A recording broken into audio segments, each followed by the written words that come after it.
तो दोस्तों मार्केट में आपने मल्टीविटामिन तो बहुत सारे मिले होंगे और मल्टी मिनरल्स बहुत कम।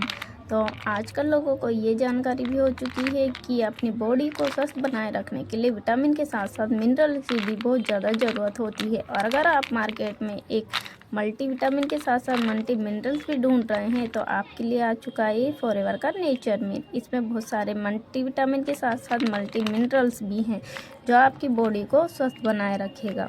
और इसको जिसने भी यूज़ किया है उसको बहुत अच्छे इसके रिजल्ट मिले हैं। तो अगर आपको भी ये मंगवाना है तो स्क्रीन पे दिए गए नंबर पे कांटेक्ट कीजिए। और मेरी वीडियो पसंद आई हो तो उसे लाइक करें, चैनल को सब्सक्राइब करें। धन्यवाद।